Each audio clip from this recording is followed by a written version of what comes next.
Kenapa Ramadan ini dinamakan dengan bulan Ramadan? Ramadan ini berasal dari kata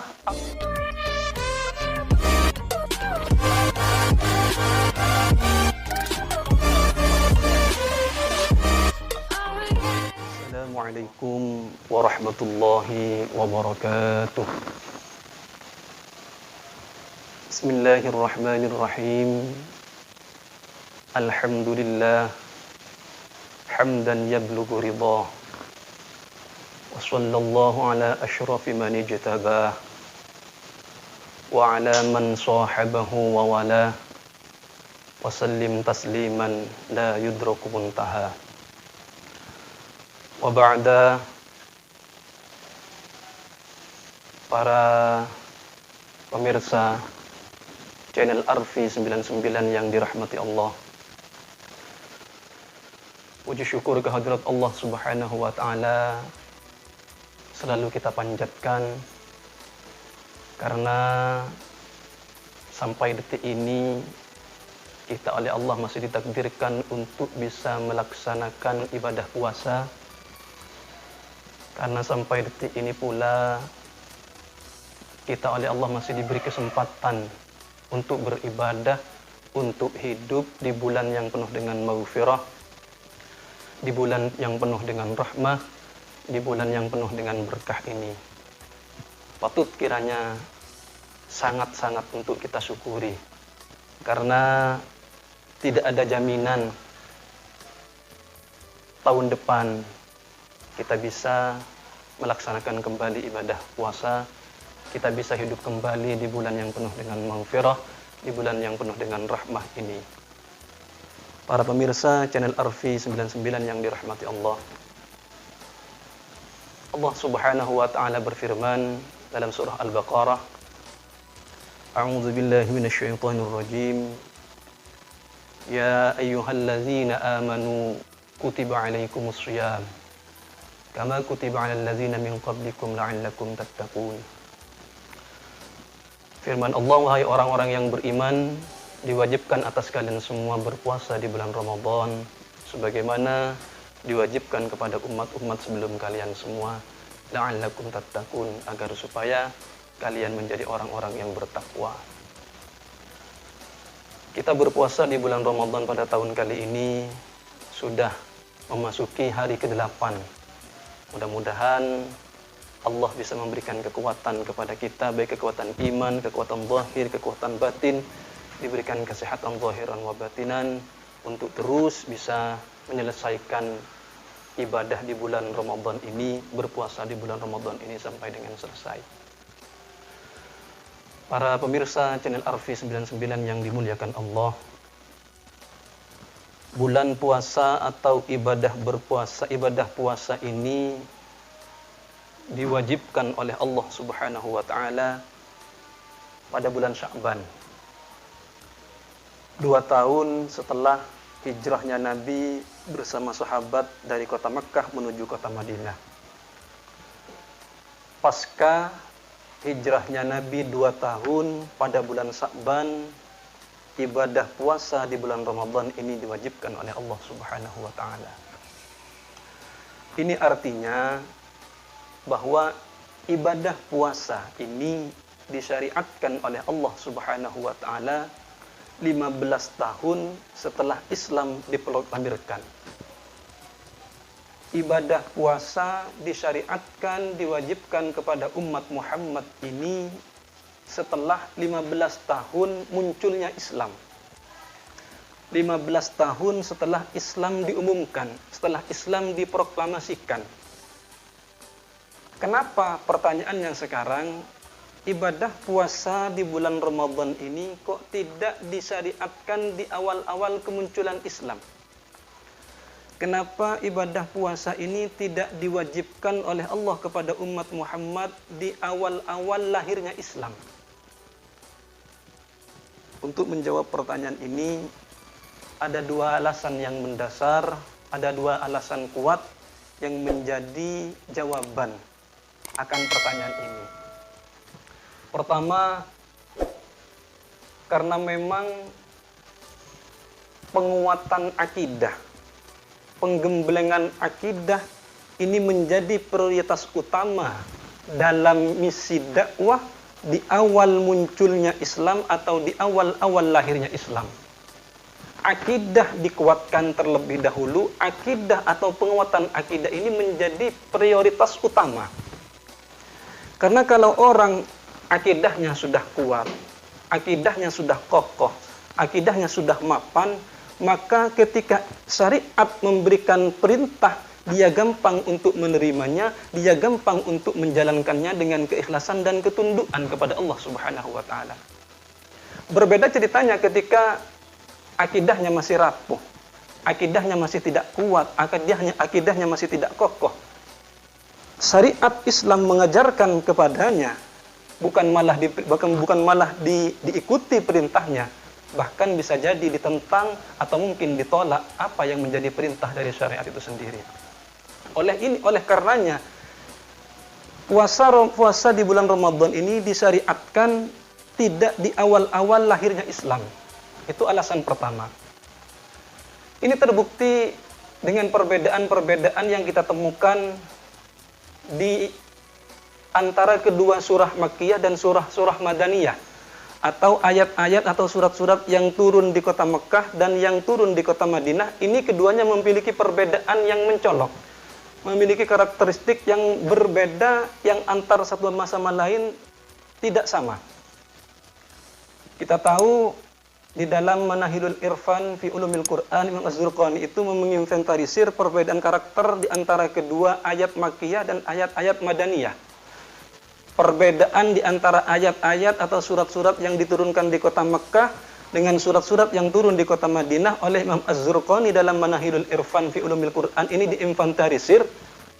Setidaknya ada 3 perbedaan karakter di antara kedua ayat ini. Pertama, di dalam surah-surah Makkiyah atau ayat-ayat Makkiyah, biasanya redaksi yang digunakan adalah ya ayyuhan nas, wahai manusia. Ini menunjukkan bahwa pesan-pesan yang ingin disampaikan Al-Quran tidak melulu hanya untuk kepada orang-orang yang beriman. Pesan yang ingin disampaikan oleh Al-Quran dengan menggunakan redaksi ya ayyuhan nas, wahai manusia, ini sifatnya umum, bisa mencakup kepada orang-orang yang beriman dan juga orang-orang yang tidak beriman. Ini karakter pertama yang menjadi pembeda antara surat Makkiyah dengan surat Madaniyah. Yang kedua, menurut Imam Az-Zurqani, karakter yang menjadi pembeda atau hal-hal yang membedakan antara surat Makkiyah atau ayat-ayat Madaniyah itu adalah di dalam surah Makkiyah atau ayat-ayat Makkiyah ini tidak ditemukan penyebutan kelompok kaum munafik. Berbeda dengan ayat-ayat Madaniyah, beda dengan surah-surah Madaniyah. Kalau di dalam ayat-ayat Madaniyah atau kalau di dalam surat Makkiyah atau ayat-ayat Makkiyah tidak sama sekali ditemukan penyebutan kelompok kaum munafik. Karakter yang ketiga yang dimiliki oleh ayat-ayat Makkiyah atau surat-surat yang turun di kota Mekkah, yang kemudian menjadi pembeda dengan surat-surat yang diturunkan oleh Allah di kota Madinah, bahwa dalam ayat-ayat Makkiyah ini Allah lebih menjelaskan bagaimana usuluddin, dasar-dasar agama. Di dalam ayat-ayat Makkiyah atau surat-surat yang diturunkan di kota Mekkah banyak dijelaskan hal-hal yang terkait dengan dasar-dasar agama atau usuluddin. Beda dengan surat-surat yang turun di kota Madinah atau ayat-ayat Madaniyah. Kalau ayat-ayat Madaniyah ini tidak lagi menjelaskan usuluddin, tidak lagi menjelaskan dasar-dasar agama, melainkan menjelaskan bagaimana detil-detil cara menjalankan perintah agama. Menjelaskan secara konkret bagaimana menjalankan perintah agama yang disampaikan oleh Al-Quran. Inilah perbedaan karakter antara ayat Makkiyah dengan ayat Madaniyah. Makanya ini juga menjadi penguat, menjadi bukti bahwa berpuasa di bulan Ramadan tidak disyariatkan, tidak diwajibkan oleh Allah di awal-awal munculnya Islam. Yang kedua yang menjadi alasan kenapa berpuasa di bulan Ramadan ini disyariatkan setelah 15 tahun munculnya Islam. Karena memang di awal-awal munculnya Islam, orang-orang Islam ini di dalam menjalankan perintah agama, di dalam menjalankan syariat-syariat Islam tidak tenang, tidak kondusif, tidak aman suasananya, sering mendapatkan ancaman, sering mendapatkan makian dari kafir Quraisy.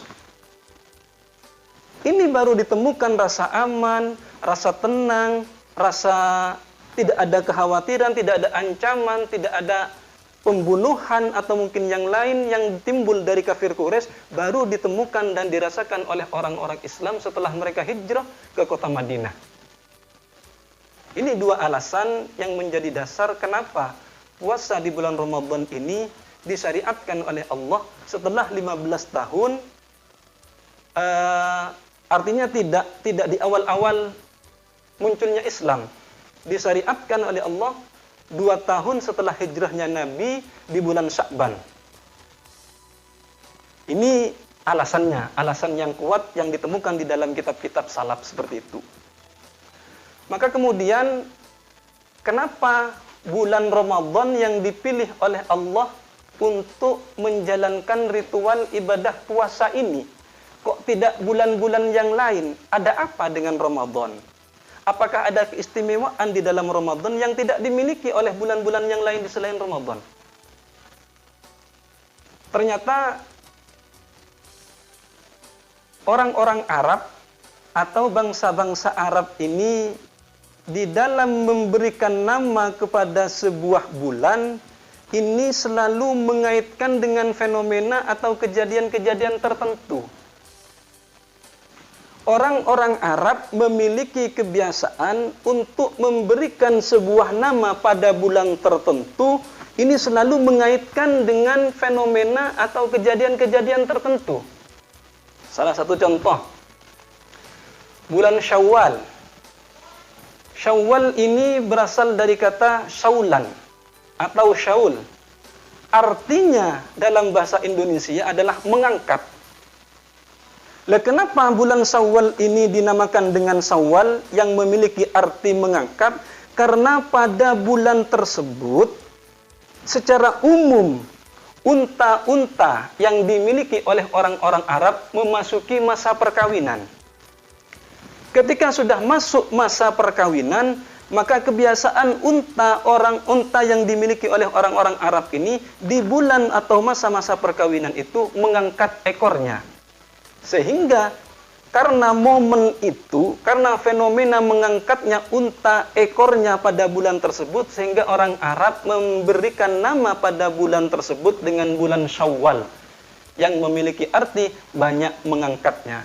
Dikaitkan dengan fenomena, dengan terjadinya ngangkatnya unta kepada ekornya karena memasuki masa perkawinan. Nah sekarang kita hadirin masuk kepada fokus utama kita di bulan Ramadan. Kenapa Ramadan ini dinamakan dengan bulan Ramadan?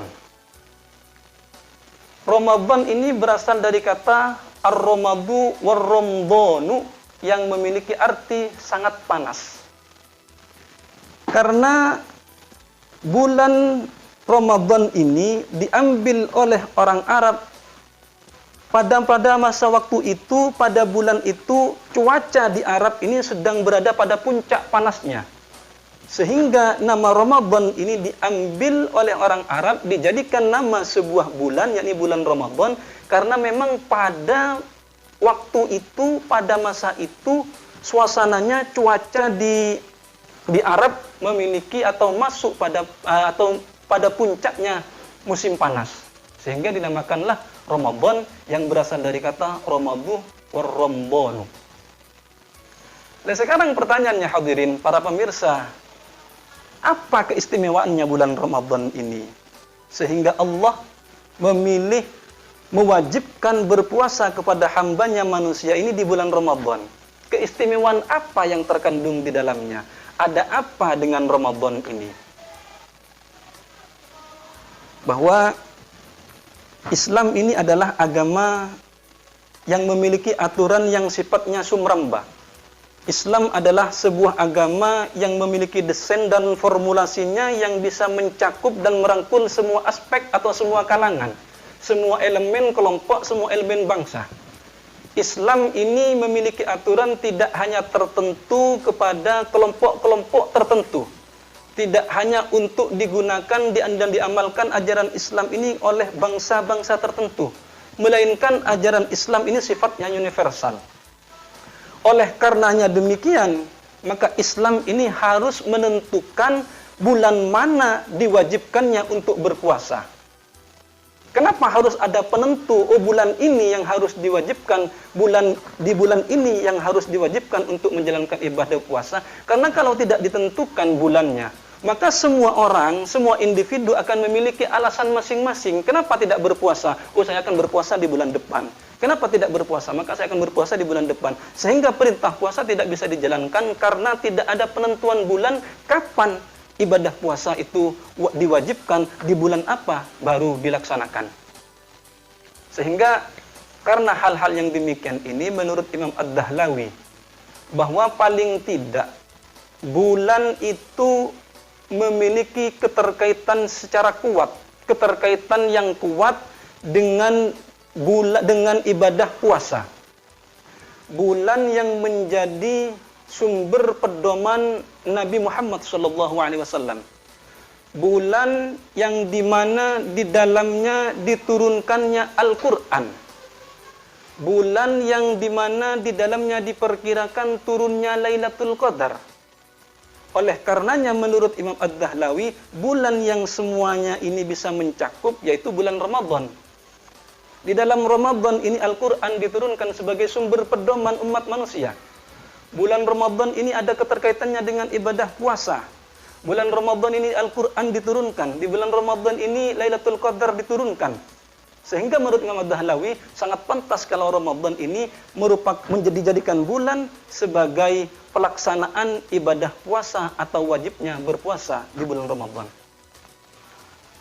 Imam Ar-Razi dalam kitabnya, dalam tafsirnya, Tafsir Kabir yang kemudian dikenal dengan Mafatihul Ghaib, beliau ketika menafsirkan ayat Ramadan, surah Al-Baqarah ayat 185 yang berbunyi Bismillahirrahmanirrahim, Syahrul Ramadan alladzi unzila fihil Qur'an hudan linnas. Al-ayah itu beliau menjelaskan ketika menafsirkan ayat ini, ayat Ramadan, Al-Quran, Al-Baqarah, surah Al-Baqarah ayat 185 ini menjadi illat, menjadi dasar diwajibkannya beribadah puasa. Menjadi illat, menjadi dasar dipilihnya bulan Ramadan untuk menjalankan ibadah puasa. Kenapa? Karena menurut beliau, kata beliau, di bulan Ramadan ini Allah memberikan keistimewaan. Allah memberikan keistimewaan, menurunkan keistimewaan yang berupa ayatullah yang paling agung. Atau ayat-ayat Allah, tanda-tanda Allah, pedoman-pedoman yang paling agung. Ayatul rububiyah. Apa ayatul rububiyah yang diturunkan yang ada di bulan Ramadan itu adalah Al-Quran. Bulan Ramadan ini memiliki keistimewaan karena ayatul rububiyah diturunkan, karena Al-Quran diturunkan pada bulan Ramadan. Sehingga bulan Ramadan ini menjadi bulan yang dipilih untuk melaksanakan ibadah puasa. Dengan ibadah puasa, dengan diturunkannya ayatul rububiyah ini di bulan Ramadan, maka selayaknya bagi manusia selaku hambanya Allah untuk menghambakan diri kepada Allah, untuk beribadah kepada Allah sebagai wujud simbol pengabdian dirinya ayatul ubudiyah kepada Allah Subhanahu wa taala dengan cara melaksanakan ibadah puasa. Pertanyaan kemudian timbul, kenapa harus ibadah puasa yang menjadi ayatul ubudiyah, yang menjadi simbol penghambaan seorang manusia kepada Allah, kok bukan sholat? Kembali Imam Ar-Razi menjelaskan bahwa dengan berpuasa ini akan terputuslah egoisme manusia, akan terputuslah al-alaikul basyariyah. beliau menjelaskan hal-hal yang seperti ini dengan metode sufistik, dengan menggunakan cara-cara sufi. Jadi menurut beliau dengan cara berpuasa di bulan Ramadan ini akan memutus alaikul basyariyah, akan memutus egoisme manusia. Sehingga ketika berpuasa mereka akan terputus alaikul basyariyahnya, egoisme manusianya terputus, maka dia akan bisa menembus hijab-hijab atau menyingkap hijab-hijab yang menjadi penghalang, dan kemudian dia akan mendapatkan nur mukasyafah dari Allah Subhanahu wa taala. Ini keutamaan bulan Ramadan, dijadikan bulan untuk melaksanakannya ibadah puasa. Jadi tidak serta-merta kenapa bulan Ramadan kok tidak bulan yang lain. Ada keutamaan-keutamaan seperti yang dijelaskan oleh Imam Ar-Razi dan Imam Ad-Dahlawi di dalam tafsir Kabir yang kemudian dikenal dengan Mafatihul Ghaib. Oleh karenanya para pemirsa channel Arfi 99 yang dimuliakan Allah, mumpung kita masih berada di bulan Ramadan, mumpung kita masih hidup di bulan Ramadan, diberi kesempatan oleh Allah hidup di bulan Ramadan ini, mari kita gunakan sebaik-baiknya. Ini bulan maghfirah, ini bulan-bulan rahmah, ini bulan-bulan ampunan dari Allah Subhanahu wa taala. Bahwa kita hidup di bulan Ramadan ini pada tahun kali ini tidak ada jaminan kita akan kembali hidup di Ramadan yang akan datang, di bulan puasa di tahun-tahun yang akan datang. Oleh karenanya bulan ini bulan maghfirah, mari kita gunakan sebaik-baiknya, mari kita gunakan untuk sekuat-kuatnya bertaqarrub kepada Allah Subhanahu wa taala, memohon ampunan kepada Allah, memohon rahmat kepada Allah, memohon maghfirah kepada Allah, memperbanyak amalan-amalan sunnah, memperbanyak amalan-amalan yang mendapatkan ridha Allah Subhanahu wa taala. Sehingga tujuan puasa ini diwajibkan kepada kita orang-orang yang beriman, yakni la'allakum tattaqun, benar-benar tercapai selepas dari Ramadan, keluar dari Ramadan, kita benar-benar merasakan yang namanya fitrah atau kembali kepada fitrah, Idul Fitri. Oleh karenanya sekali lagi, ayo kita maksimalkan, ayo kita gunakan sebaik-baiknya bulan Ramadan ini untuk mencuci diri, untuk membersihkan diri dari segala dosa-dosa yang kita lakukan selama bulan-bulan sebelumnya bulan Ramadan, agar supaya kita keluar dari Ramadan, setelah bulan Ramadan ini kita benar-benar suci, terbebas dari dosa-dosa dan mendapatkan ampunan dari Allah Subhanahu wa taala. Demikian yang bisa kami sampaikan. Kurang lebihnya mohon maaf. Wallahul muwaffiq ila aqwamit thariq. Wassalamualaikum warahmatullahi wabarakatuh.